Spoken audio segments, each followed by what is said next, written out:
first thing Malik Rowe noticed about Willow Ridge, North Carolina, was how carefully it performed itself. Flags were clipped to every porch post just so. Storefronts on Main kept their paint new even in August heat, and the patrol cars rolled the same 3 streets like metronomes keeping time for the whole town. He'd seen places like it before, small cities that sold an image of safety the way resorts sell the idea of rest. Images are easier to manage than people. He came in with a quiet story and no spotlight. Night security, rotating shifts, a furnished month-to-month on the edge of a cul-de-sac where the mailboxes matched and the HOA emails arrived at 6 a.m. sharp. He carried 2 duffel bags, a portable scanner, an old DSLR that could pass for a hobby, and a phone with a hardened case that looked like anybody's phone and wasn't. Neighbors learned exactly what he wanted them to learn. He worked late. He slept odd hours. He kept to himself but waved when he remembered. The older man across the street, marine haircut, lawn immaculate, offered him a cold beer on the second evening. Malik accepted, took half a bottle, and made a note of the tattoos up the forearm and the vinyl thin blue line sticker on the garage fridge. Not a red flag, just a data point. Everything was a data point. In the mornings he walked, not for exercise, for pattern. Willow Ridge woke up in loops. Bakery queue on Pine, school drop-off lines, landscaper trailers, the same black Tahoe idling outside the same coffee shop at 8:12 every day. He learned the tag numbers officers preferred to run in the lot behind City Hall. He learned that Captain Brooke Hensley parked nose out beside the brick stairs like a person who wanted to leave fast if she had to. He learned that the town's single news station retweeted the police department within 2 minutes on average, and that the comments were full of eagle emojis and prayer hands in the word community. He kept a notebook that could be lost without breaking the operation, times, intersections, names when they fell into his lap. The real map lived in a locked folder he mirrored to an off-site drive every night. Geo-tagged photos, audio snatches from public bands, scraped posts from neighborhood groups that loved the captain's weekly "good work by the team" videos. The videos were glossy, cut like recruitment reels, with a score that swelled when lights flashed. They were always just long enough to deliver the point and not one frame longer. Malik could see the edit in his head, the trims around hesitation, the angles that avoided context. He never started with conclusions. Conclusions make you chase proof. He started with times and distances, angles and light. On his 4th morning, he sat at a cracked Formica table in Dot's Diner and watched the window like a TV. A patrol cruiser slid by, then another 3 minutes after, both slow enough to read faces. They do that every hour, the waitress told him, topping off his coffee. Keeps folks honest. She said it with a small laugh that landed somewhere between pride and warning. At night, he drove the loop no one advertises. The peripheral roads, the strip mall lots where headlights tilt into windshields, the gas stations off Highway 94 where kids buy energy drinks and eye contact as currency. He watched how the patrol cars approached, driver door angled out, spotlight dead center, body position offset, the script smooth and practiced. He counted how often those stops began on thin reasons that grew thicker in the retelling. A tag light, a rolling stop, a lane drift. He counted who got waved on with a caution and who got asked where they were going and why. Numbers matter when memories get defensive. He made friends without making friends. The night clerk at the 24-hour pharmacy told him which officers were chill and which ones liked the show. A barback at the Ramble Inn said he'd once been told to empty his pockets on the hood, just because, then told to have a blessed night. A high school senior handed him a flyer for a car meet, and when Malik asked, said, sure. Sometimes they got hassled, but Captain Hensley is a celebrity. She's on our TikTok more than our principal. He saw the celebrity too. Hensley's face was in the grocery store newsletter and on banners at the charity 5K. She had the posture of someone who knew how to be watched. When she spoke at Rotary, Malik watched the video later, she said the department's job was making Willow Ridge worthy of its own story. The room clapped like a cue light had blinked. Malik replayed the phrase twice. Stories could be armor. Stories could be a blade. His cover held. A couple of residents asked where he worked nights. Distribution, he'd say, and that ended conversation because distribution is nobody's business. He ate at odd hours, bought two of everything, and returned one a week later so clerks would remember the ordinary details and forget the rest. When a patrol car idled at the far end of his street after midnight, 2 nights running, he dropped his routine and left by the back way the third night, because routine is what gets you seen. Patterns began to cohere around a Shell station on Vesper and 9th. The lighting was bad. One ballast flickered, and the canopy threw shadows like slats. Past midnight, cruisers favored Pump 3 outside the camera's cone. 10 stops in 8 nights, 4 searches, 2 calls for a K9 that happened to be on the way already. The reasons were the same song on 2 chords. Malik marked each on his map with small gray pins that deepened to black as the count climbed. He was careful not to make himself the story. He didn't insert. He watched the way a person watches a rip current, not by the white water, but by the strange smoothness nearby. Twice he stood close enough to hear the cadence of a voice that had spent a career turning suspicion into certainty. Not Hensley's voice, hers lived on polished videos and at podiums, but one of her lieutenants who learned from the best and practiced with SEAL. "Help me help you," the man said to a kid in a windbreaker, and Malik could see the camera on the officer's chest and the cheap convex lens on the station soffit and the blind spot between them where the conversation really happened. Back home, the HOA email landed like clockwork. Reminders about trash bins, decorative wreath sizes, a note about unfamiliar vehicles seen after dusk. The phrasing was neat, neutral, designed to make people feel like they were being cared for and not managed. On the private neighborhood page, a photo of Malik's sedan appeared for 12 minutes before an admin took it down with a, "Let's keep things kind, folks." 12 minutes is plenty of time for a message to do what it came to do. He thought about leaving once, just to measure the feeling of it. Every assignment carried that early phantom exit, a door he could walk through before the town knew his name, before anyone had a reason to say it. But he stayed because the story here had a rhythm, and rhythms, once you hear them, are hard to unhear. He stayed because he had not yet seen how Captain Hensley's public myth met the parts of town where myths turned to leverage. On a Friday that smelled like hot breaks and cut grass, Willow Ridge hosted a night-out event on the green. The department showed off drones and tack helmets. Kids climbed into cruisers for photos. Hensley moved through the crowd like a mayor, shaking hands, laughing with a noise that showed molars, posing with a golden retriever in a vest that read, "Comfort."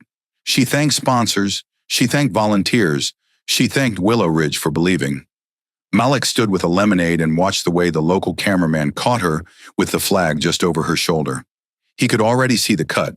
Slow push in, the dog panting, the light flaring behind her hair, the score resolving in a note that told the viewer what to feel. Later, past 1 a.m, he rolled east to Vesper and parked where the cameras couldn't see a thing. A cruiser had already settled by Pump 3, nose angled.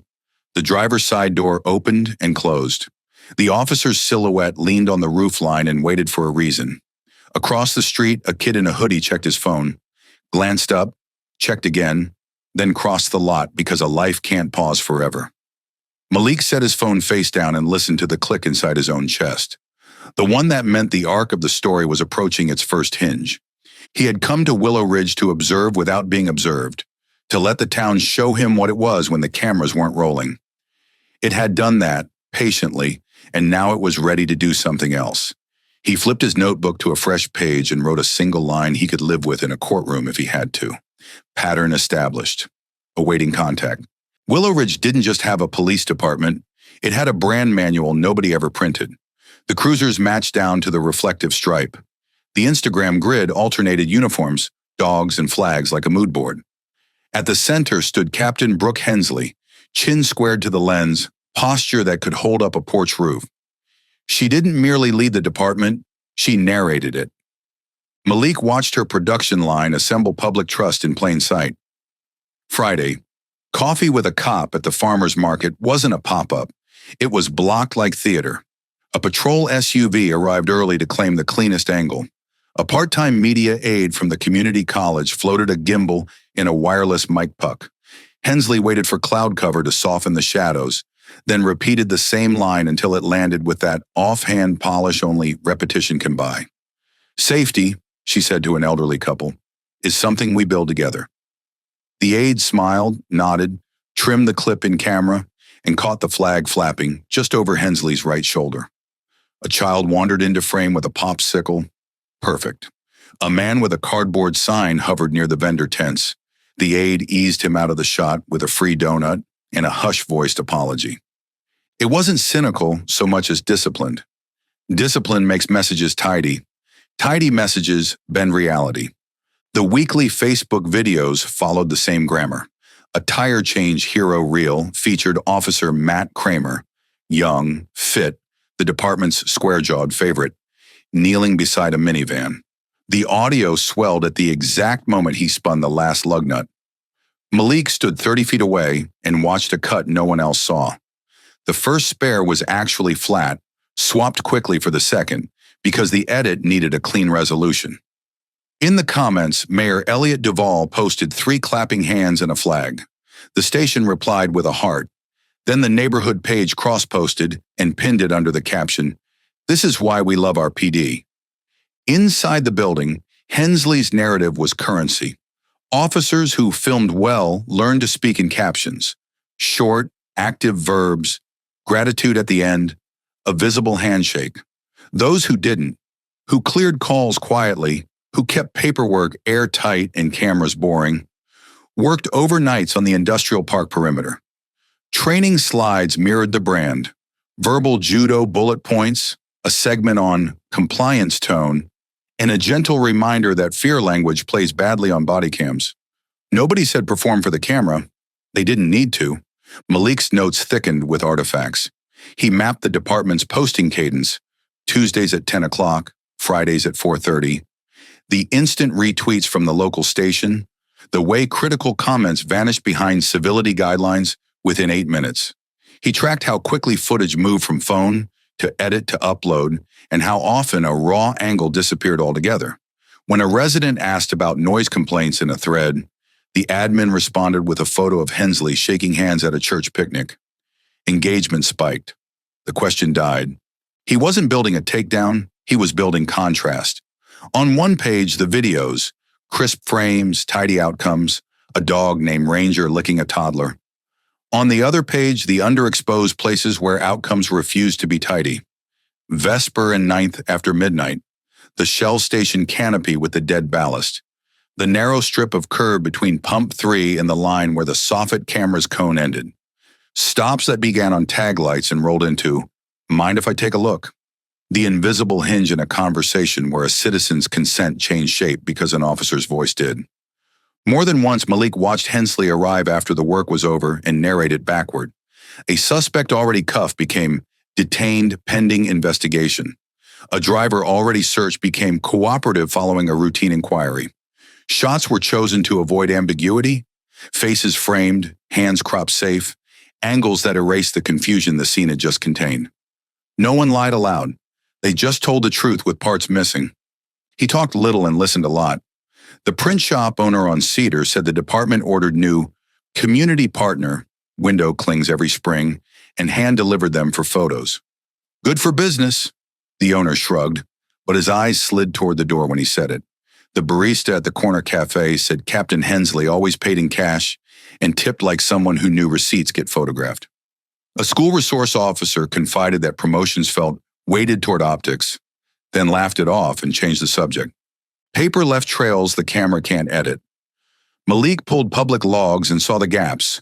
Calls resolved on scene with no narrative, body cam clips that started 2 beats late, incidents labeled mutual misunderstanding, where nothing mutual had occurred.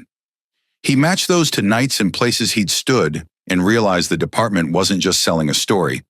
It was pricing reality around that story and billing the town in gratitude. Every brand has a pressure point. This one was audience addiction. The department needed applause daily. When a week got quiet, the feed leaned harder on throwbacks and canine birthdays. Hensley understood momentum the way a pitcher understands count leverage. Once you have it, you don't give a hitter anything straight. The more the town clapped, the more a dissenting hand looked like an insult rather than a question. 4 shadows appeared as pinpricks. Leah Benton's post about her daughter being stopped on the way home from practice simmered for an hour before it was closed for moderation.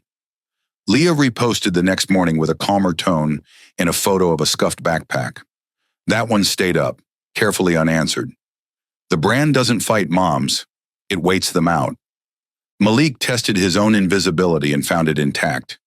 He drifted at the edges of these polished moments like a loose pixel the render engine never caught. He knew that wouldn't last. People who measure patterns eventually become one. Before that happened, he needed a hinge, a public moment with private truth inside it, a place where the brand and the ground could be seen in the same frame. It would not, he suspected, arrive in a press release. It would arrive under hard light and bad angles, in a space the department didn't control, with a witness the moderator couldn't mute. He set his alarm for 11:47, checked batteries, and wrote a line at the bottom of the page, a simple reminder he'd use later to explain why Act 3 unfolded exactly where it did. When image is king, the first crack is sound. The hinge arrived on a Tuesday that felt like a Friday. Heat laid flat over the asphalt, air sticky with gasoline and cut grass. At 11:58 p.m., Malik pulled into the Shell station at Vesper and 9th and took Pump 6 on purpose. Pump 3, the favorite, already had a cruiser angled nose out. Driver door cracked like a yawn. He moved like anyone tired from work. Card, nozzle, beep, click. He kept his ball cap low, his posture loose, his face turned slightly from the soffit camera that threw its cone of vision 2 pumps wide and no farther. He didn't film. He let the station do that. Let angles convict angles. A white Civic drifted in, bass low enough to feel, windows down to let the day leak out. A kid in a varsity windbreaker stepped out with a 20, shook his pockets for coins, glanced once at Pump 3. The cruiser's spotlight popped, a bright, clinical square. The kid flinched, not guilt, just biology. The officer, Kramer, tapped the roof twice, an unconscious metronome, then called out in the voice people use for dogs and defendants. "Evening. Let's keep the tunes down. You live around here?" Malik felt his chest click. He didn't step closer. He didn't step away. He could hear the script from 15 stops ago. He could write it in his sleep. Polite tone, questions that are not questions, escalation living in the space between them. "Just getting gas," the kid said too fast. "Mind if I see an ID?" "Did I do something?" "It'll only take a second." Kramer's body was turned 3/4, textbook, friendly in the camera's eye, ready in the blind spot. His hand hovered near his belt without touching it. Malik watched the gap between the soffit camera's frame and the cruiser's dash cam, a seam you could slide the truth through like a letter under a door. The store bell dinged. A clerk propped the door with a mop bucket and pretended to smoke, eyes trained on nothing in particular. Across the street, a stray dog threaded the hedge and vanished. The station hummed to itself, indifferent. "Go ahead and lean against the car for me," Kramer said, and the "for me" did more work than the verb. The kid hesitated, then did it. Consent by choreography. Malik didn't film, but his phone listened. It gathered timestamps and ambient tone. It remembered that the station's credit screen blinked every 5 seconds, and that the cruiser's engine idled at 800 RPM, and that the kid's breath ticked uneven in the beats between. The Civic's passenger door opened an inch and stopped. "Stay inside," Kramer said, still friendly. The passenger froze, palms up, a silhouette of compliance. Blue ghosted on the concrete, another cruiser turning in. The second unit rolled slow, parked behind the pumps, and killed its headlights. Out of the corner of his eye, Malik clocked the plate, the unit number. The center console camera cocked a degree off plumb. The kid handed over a card. "Name doesn't match the jacket," Kramer said mildly, and Malik knew this was where the story liked to bend. A mismatch meant a conversation meant a look in the car. A look in the car meant a look in the person if the narrative wanted a climax. "Coach's jacket," the kid said. "Hand me down." The second officer, older, heavier, drifted to the Civic's trunk and peered at the reflection of himself. "Mind if we take a peek inside?" "Lot of thefts out this way," he said to the reflection. "You got a warrant?" the kid asked, brave and shaking. Kramer's smile was sympathetic iron. "We can do this the easy way," he said, the script's hinge line, the one that always played well on video because the camera loved false choices, spoken gently. Malik set the nozzle back in its cradle and let it thunk, an ordinary sound that made both officers glance. He nodded at Kramer like a man who had somewhere to be. "Pump 3 looks cursed," he said, casual, almost bored. "Every time I'm here, there's grief at that one." Kramer flicked his eyes over Malik. Black man, late 30s, work cap, clean clothes, no obvious edges. "You have a good night," he said, which is what officers say to people they don't want to say something else to. Malik got back in his sedan and didn't leave. He slid to the edge of the lot where the soffit cone faded to shadow and watched through the reflection in his own windshield. The scene double exposed. The officers in flesh, the officers in glass. Two versions of the same story 30 inches apart. That's when the Tahoe arrived. The one from 8:12 a.m. coffees, now at 12:07 a.m. without a sound. Captain Brooke Hensley stepped out like a commercial break. Hair pinned, posture set, face open for the lens no one had raised yet. She didn't walk so much as occupy. The older officer straightened a fraction. Kramer adjusted his mic pack. A tell. "Evening," Hensley said to everyone and no one, and the station felt smaller. The air suddenly moderated. She didn't ask what happened. She announced what would. "We've had a string of car break-ins in the corridor. Quick consent check, and we'll get you on your way." Consent check. Malik filed the phrase. It sounded like safety and felt like leverage. The kid's shoulders rounded. I just want to go home." "Of course," Hensley said, all ease. "We'll take 30 seconds. You can even film if you'd like. Now, transparency is important to us." Malik looked at the soffit camera's dead strip and at the cruiser dash's tilt and at the captain's careful pivot into the only angle that would make her face the moral center of the frame. He tasted the edit before it existed. Proactive policing keeps Willow Ridge safe. Thanks to our respectful youth for cooperating. The kid swallowed. "Okay," he said, "because 30 seconds is a small price when the world is large and watching." He unlocked the Civic. Kramer glanced at Hensley for the beat that meant we're green and dipped his head in as if smelling for guilt. What happened next would not look forceful on video. It would look like a touch, like a guiding hand, like a moment of shared responsibility between authority and citizenry.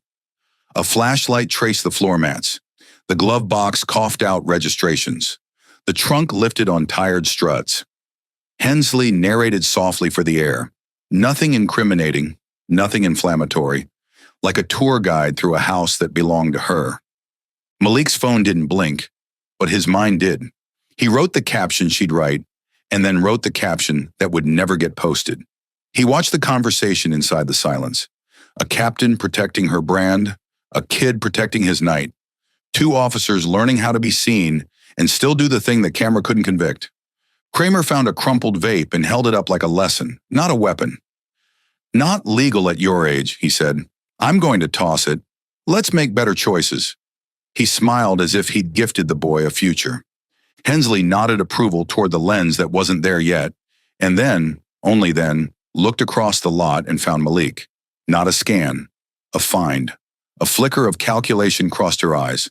A frame check, a threat assessment, a recognition that some faces stick in rooms longer than others.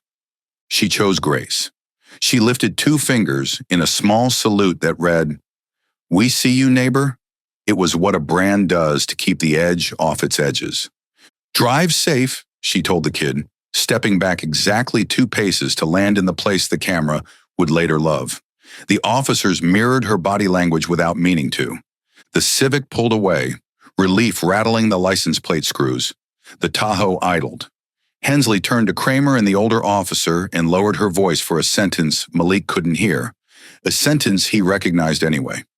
A reminder about optics, about tone, about how 30 seconds can feel like consent if you hold the lighting right. When they left, Malik stayed another minute, listening to the station return to itself. The ballast flickered. The mop bucket creaked. A moth banged the screen by the door until it figured the night back out. He wrote in his notebook. First contact with Brandon Wild. Consent framed, not asked. Captain arrived to narrate. Then he added the line that mattered more than any. The story is pre-written. Our job is to catch the ad-lib. It was 3 days after the gas station incident when the invitation came. Not on paper, not in an email, but through an overheard conversation in the corner booth of Lambert's Diner. Malik wasn't there to eavesdrop. He was there for coffee, a slice of pecan pie, and the chance to think with his elbows on worn Formica. But some words have a way of crossing tables like they were looking for you. Quarterly HOA meeting. Gotta make sure security presence is visible, said a woman with a beige cardigan and a voice like polished brass. Last time we had that situation at the pool, and we can't have a repeat. Her friend, silver hair, pearl necklace, made the universal sound of agreement. Mm-hmm. Malik didn't lift his head. He just rolled the words around in his mind. HOA pool. Situation. It didn't take much to connect the dots. He had been the situation, not because he'd done anything wrong, but because certain people couldn't picture him belonging there, even though his name was on the deed. The cardigan woman kept talking. President wants to make it friendly, though. We're doing it at the Lakeside Clubhouse. Drinks, finger food, charm offensive. She laughed, the kind of laugh that doesn't invite you to join in. Malik sipped his coffee, eyes on the pie he hadn't touched. If the HOA wanted a performance, maybe he'd give them one. He didn't need to crash the meeting. Residents were allowed to attend, but he could certainly alter the script. That night back at his place, he opened the cedar chest in his study and took out the folder marked Community Affairs. Inside were printouts, meeting minutes, and copies of the subdivision bylaws, the kind of things most people never read.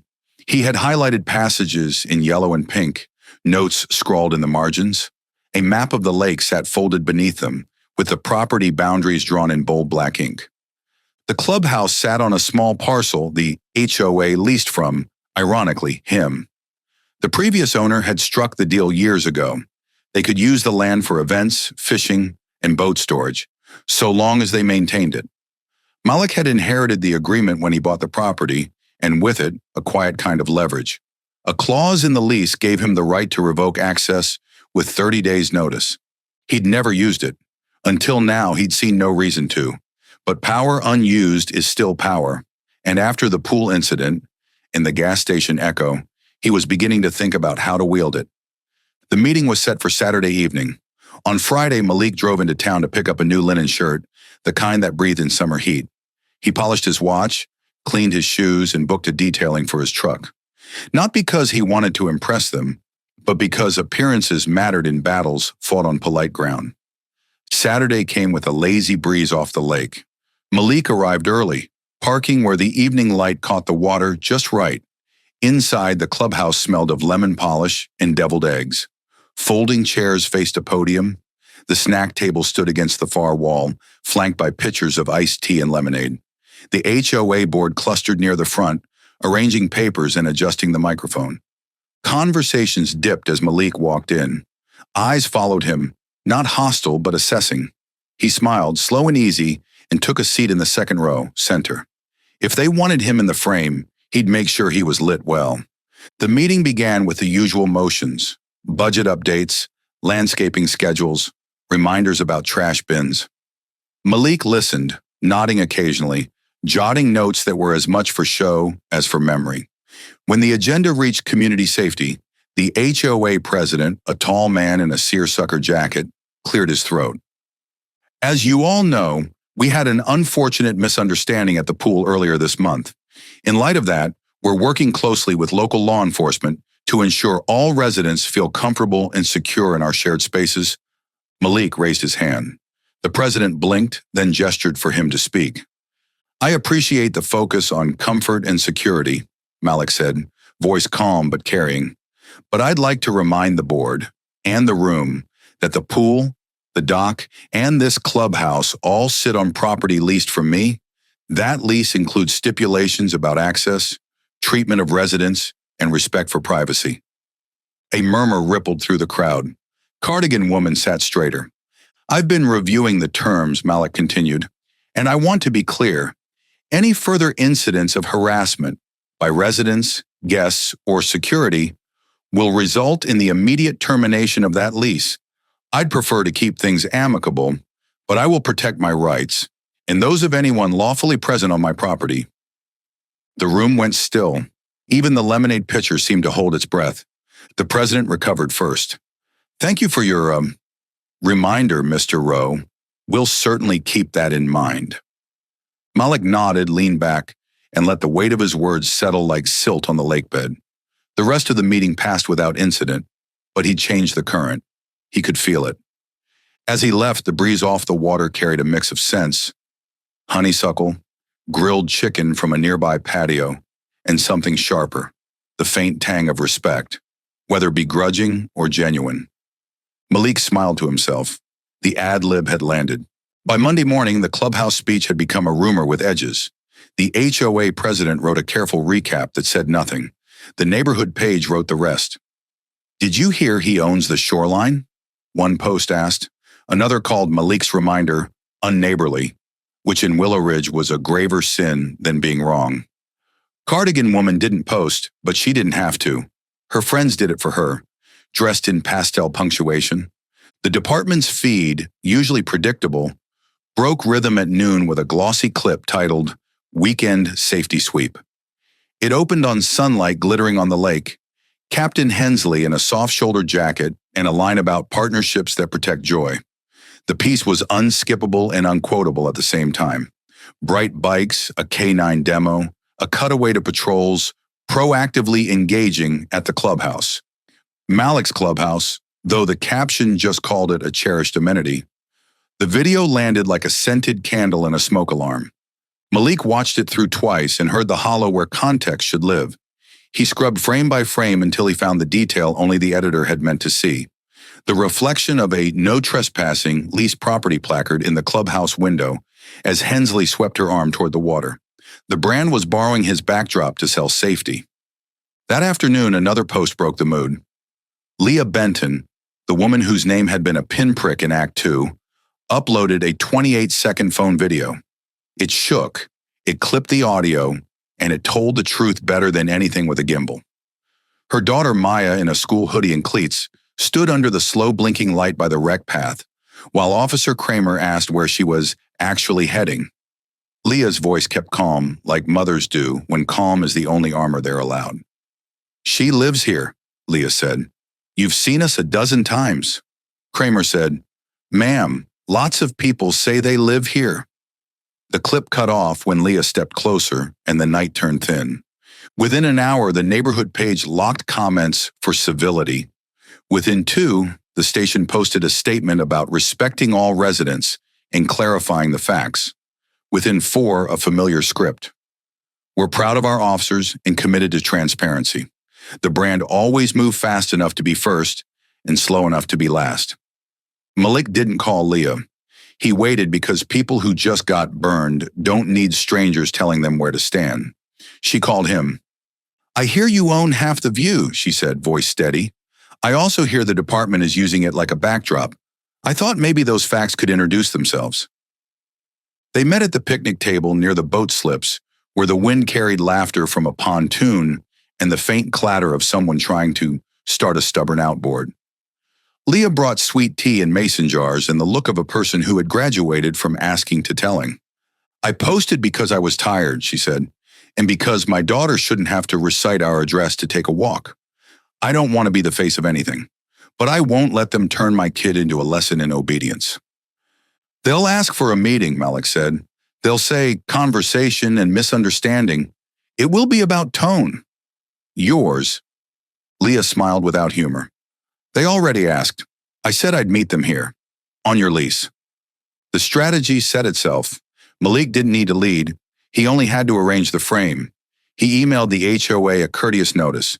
Until the board adopted a clear anti-harassment policy for common spaces and posted it publicly, the lease permitted temporary restrictions on official events. Nothing dramatic, no lights cut, no gates chained, just a pause on security demonstrations at the lake and on any filming by outside agencies on the parcel without written permission. The email was equal parts velvet and statute. He copied the town attorney for good posture. The reply came quick and breathless. Surely a misunderstanding, Mr. Rowe. We value your partnership. Let's not politicize safety. The subtext, please don't move the furniture we've arranged for our brand. He didn't answer. He posted the notice, dry, legible, unflinching, on the clubhouse board between flyers for babysitters and paddleboard yoga. He didn't headline it. He let paper do what paper does when people lean in to read. By Wednesday, the department requested a conversation on community concerns at the lakeside. Captain Hensley herself would attend. She chose late afternoon, magic hour, because of course she did. Malik walked the property line with a clipboard and a copy of the lease. Leah arrived with Maya, who wore the same hoodie and the look of someone who'd learned what exposure feels like. Hensley stepped out of the same Tahoe, hair set against the breeze, smile cued. A community liaison trailed her with a trifold poster board showing our commitment to Willow Ridge in bullet points and stock photography. Kramer kept respectfully 10 feet back, jaw tight. "Ms. Benton," Hensley said, voice warm enough to steep tea, "I'm glad you reached out. We love this space, and we love our families." "We love our space too," Leah answered, "and we love our families enough to expect you to treat them like residents, not suspects." Hensley's eyes flicked, one frame of calculation, then softened. "Of course. We're here to listen. We've brought some materials that explain." "We've brought one too," Malik said, holding up the lease. He kept his tone linen smooth, HOA nice. "This property is not a set. It's a home. The lease requires respect that is not contingent on camera angles. Effective today, there's a moratorium on filming by your department on this parcel unless the HOA adopts and enforces policies that prevent what happened to Ms. Benton's daughter. 30 days for compliance. After that, we revisit the relationship." Silence ate the shoreline. A fish jumped and regretted it. Hensley didn't blink. Brands don't. "We support clear policies," she said evenly. "We also support shared responsibility. Perhaps we could craft language that acknowledges officer safety and in-resident safety," Malik finished, "which includes the safety of not being stopped on a path for fitting no description but here." Leah slid the mason jar across the table like an offering.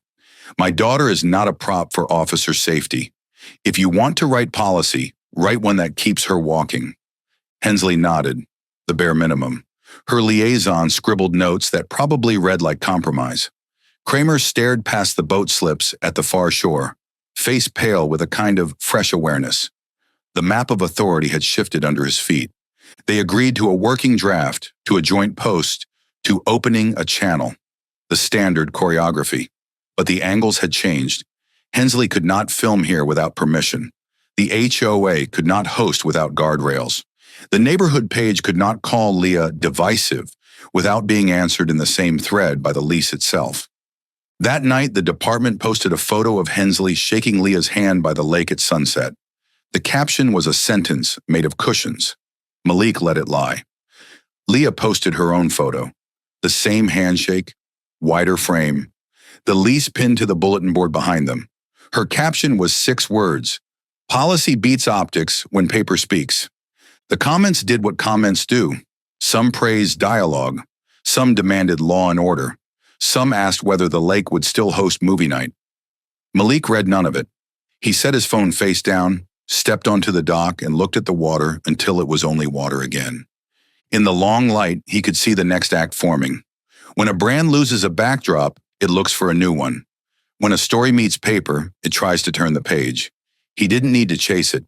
He only needed to keep the frame honest and wait for sound, real sound, human and unscripted, to find its way through. Malik had seen it before. When authority can't win the headline, it moves to the margins. A visit here, a call there. Officers who once parked at the far end of the lot now idled by the slips. HOA board members who used to wave with both hands now offered tight nods from behind sunglasses. No one said boycott or freeze out, but Malik could feel the air recalibrating. Leah noticed it too. One Thursday morning she texted, "They drove past my street twice before school drop-off, slow enough to count mailbox numbers." Malik didn't respond with advice. She already knew how to stand tall in her own doorway. Instead, he suggested they meet for coffee. In town, off the lake, where their presence was unremarkable. At the diner, they compared notes like soldiers mapping a quiet front. Malik described the calls he'd started getting from concerned residents about everything from stray cats to Suspicious fishing at dusk. Complaints clearly meant to test his patience. Leah had been approached at the grocery store by a neighbor who spoke in syrup about community harmony before suggesting she keep her phone in her bag next time. You see the pattern, Malik said. It's all polite. It's all pressure. Leah stirred her coffee until the spoon clicked glass. They're hoping we'll decide it's easier to stop. Neither of them planned to stop, but the form of their pushback needed to shift. Malik's lease leverage was powerful, but even paper can be eroded by enough small cuts. They needed something that couldn't be undone by procedural delay or quiet exclusion. That's when Leah mentioned the youth sailing program, a half-forgotten nonprofit that had run out of the lake years ago and folded after losing its space. She'd heard from one of the old volunteers that there was grant money sitting unclaimed, earmarked for water access equity. The program's charter still existed, and with Malik holding rights to the shoreline, relaunching it was not only possible, it was protected. They sketched the idea over refills. Free Saturday lessons for kids in and around Willow Ridge. No HOA approval needed. No official presence allowed unless invited. The optics would be irresistible. Local families, diverse participation, a clear public good. To oppose it would be to admit something no one on the board or in the department wanted on record. By the time the plates were cleared, Malik was smiling in that quiet way that made people underestimate him. We won't just hold the lake, he said. We'll fill it. The first calls he made weren't to lawyers or the HOA. He rang up the retired sailing instructor, the high school shop teacher with a knack for boat repair, and a friend who ran a print shop willing to do flyers at cost. Leah tapped her network of parents and coaches. Within a week, they had a name, Freedom on the Water, and a date circled in red. Word traveled faster than they expected. Some neighbors signed up their kids without hesitation. Others asked cautious questions about insurance and safety protocols, code for who's in charge here. The department stayed publicly silent but quietly checked the nonprofit's filings. Malik kept every paper in order, every permit laminated. The morning before their first session, a patrol SUV rolled slowly past Malik's dock. The officer inside didn't wave, didn't frown, just looked. Malik looked back. Not defiant, not deferential, just present. The lake behind him was calm, the boats ready, the shoreline his. The first Saturday of Freedom on the Water looked like it had been lifted straight from a community calendar photo shoot, except no one on the HOA board had approved it. By 8 a.m., kids were already running down the dock, their life vests bright against the silver morning light. Parents lined the shore, some sipping coffee, others taking pictures, the occasional voice calling out a reminder to stay close to the buoy. The smell of sunscreen mixed with the sharp tang of lake water and the soft slap of hulls against the dock set the tempo. Malik kept moving, checking knots, adjusting sails, making sure the borrowed dinghies were spaced for safety. Leah had a clipboard and the patience of someone who'd coached soccer in the rain. The first group of beginners wobbled into the shallows under the watchful eye of the retired sailing instructor, who barked advice in a voice that carried over the water. It didn't take long for the quiet audience to arrive. A patrol SUV eased to a stop at the far edge of the parking lot, engine idling. Two officers got out, leaned on the hood, and watched. A few HOA regulars stood with folded arms, talking low. Cameras and phones were everywhere, but now they weren't all in the hands of the opposition. Parents were live streaming to Facebook, tagging friends, turning the event into a chain of shares. Around mid-morning, Captain Hensley appeared. She didn't storm in. She didn't bark orders. She walked the path like any visitor, sunglasses reflecting the lake, her expression unreadable. Conversations along the dock shifted into that half-tone people use when someone important is within earshot. "Morning," Malik said when she reached him, voice calm. "Morning," she replied. "Big turnout." "It's open water," he said, "and open to the public." He nodded toward the smiling parents, the mix of faces and backgrounds on the dock. "Good use of community space, wouldn't you say?" Hensley didn't answer right away. Her gaze swept the lake, the small sails catching the breeze, the kids laughing as they learned to tack. She knew, as Malik did, that shutting this down in front of cameras would be a public relations wreck. The program was exactly the kind of positive engagement she sold to the press. The difference was, this time, She wasn't in control of the narrative. After a long beat, she said, "Just make sure you've got the right permits." "I do," Malik replied, "in triplicate. Would you like a copy?" Her jaw tightened just slightly. "That won't be necessary." She turned and walked back toward the lot, her officers falling in step. The SUV pulled out slow, no lights, no siren, but Malik could feel the message in her departure. "You've scored a point. Don't expect me to stop playing." The rest of the day went smoothly. Kids rotated through lessons, parents signed up for the next weekend, and the dock stayed alive with movement and sound. Malik and Leah kept the smiles on, but both knew what came next. The public goodwill they'd built today was a shield, but shields could be tested, chipped, or broken. As the sun dipped low, painting the water in golden rose, Malik stood at the end of the dock looking out. This wasn't just about holding his ground anymore. This was about building something so visible, so rooted in the community, that dismantling it would hurt more than letting it stand. He didn't say it out loud, but he knew. The real fight was about to shift from the water to the paper. Codes, zoning, insurance. But after today, he had more than leverage. He had a crowd. By Monday morning, the wind had shifted, not on the lake, but in Malik's mailbox. A thick envelope from the Willow Ridge Zoning Compliance Office sat wedged between a hardware store flyer and a utility bill. Inside, a 3-page notice citing potential violations of shoreline usage and requesting immediate documentation of program liability coverage, vessel storage permits, and participant waivers. The language was polite, but the timing was surgical. Freedom on the water had existed for exactly 2 days, and already the gears were turning. Malik knew it wasn't coincidence. Nothing in Willow Ridge bureaucracy moved that fast without a nudge. Somewhere between the HOA board and the captain's office, someone had pulled strings. Leah read the letter over his shoulder. "They're fishing," she said flatly. "Fishing with a net," Malik replied. "They don't need one big catch. They just need enough little ones to slow us down." That afternoon, he walked into the zoning office in a pressed shirt and with every document already printed, signed, and tabbed. The clerk's eyes widened slightly when he handed over a binder. "This is everything?" "Everything you asked for, and everything you didn't, just in case." Malik smiled without warmth. "Date stamped, notarized, and in compliance with every line of your municipal code." The clerk hesitated, clearly unused to targets who showed up this prepared. "Well, we'll review and get back to you."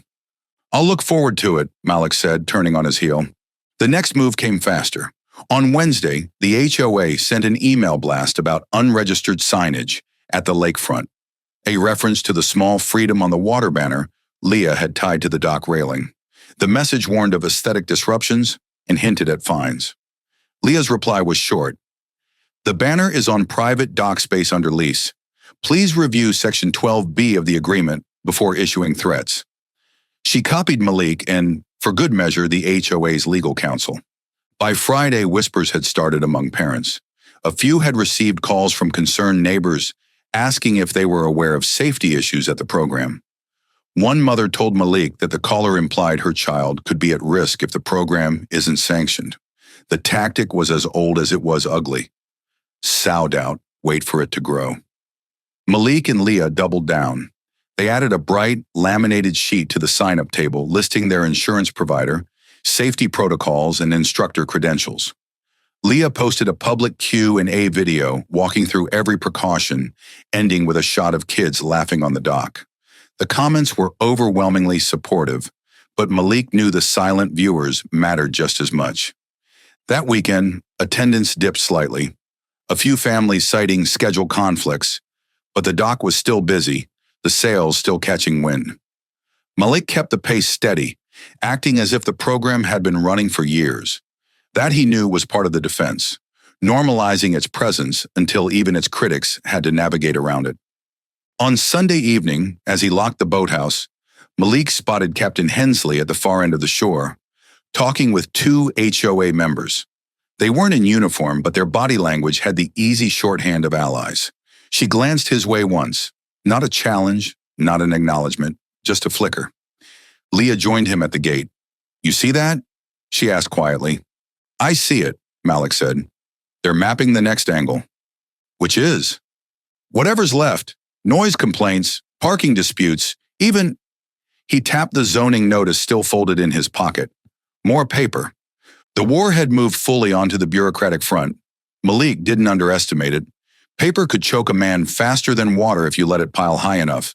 But unlike the lake, this was his terrain too, and he was ready to flood it with his own ink. The final push didn't come from a letter or a knock at the door. It came in the form of a headline. Questions arise over new lake program's safety and legality. The article ran in the Willow Ridge Chronicle, the town's most read paper, and while it avoided outright accusations, it framed the Freedom on the Water program as controversial and under scrutiny from local authorities.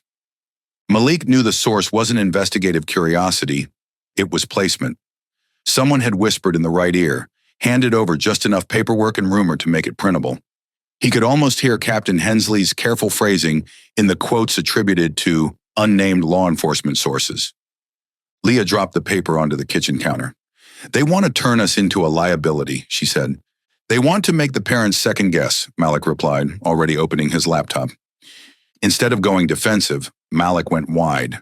He pulled every photo and video from the program's first 2 weeks, kids learning to tie knots, a father and son laughing as they launched a kayak, an elderly volunteer teaching water safety. Leah recorded a sharp 3-minute statement. Our mission is safe, lawful, and supported by this community, and we have the receipts. By noon, the video was on every local Facebook group, tagged to the Chronicle's post, and sent directly to families.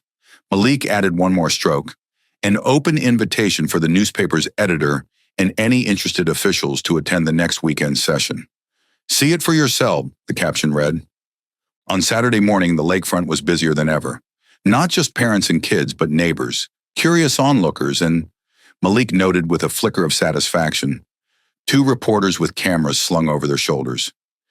Even the Chronicle's editor showed up, standing quietly at the edge of the dock as a group of 8-year-olds practiced their paddling.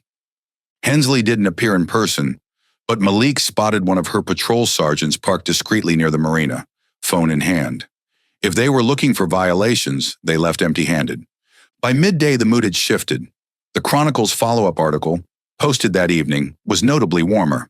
Community turns out in support of Lake Youth Program. The photos told the real story. Joy, learning, connection. In the comments section, residents tagged each other with messages like, "Let's sign the kids up," and "We should volunteer next weekend." For Malik, it wasn't a total victory. He knew the opposition wouldn't vanish. It would just change form, wait for a softer target. But this battle, the one they tried to fight with paper, rumor, and press, had tipped in his favor. As the sun dropped low, casting the lake in molten gold, Malik stood at the dock with Leah. Kids were packing up, parents chatting, laughter still carrying across the water. Leah glanced at him. Think they'll try again? Probably, he said, a slow smile forming. But they know now. We don't scare easy. The last kayak was hauled up. The banner rolled away. Malik locked the boathouse and turned toward the quiet road home. The lake lay still behind him, calm but watchful, like it understood something. In Willow Ridge, battles weren't always won in courtrooms or on streets. Sometimes they were won in full view of the water, under the weight of community eyes, where the truth could float and refuse to sink.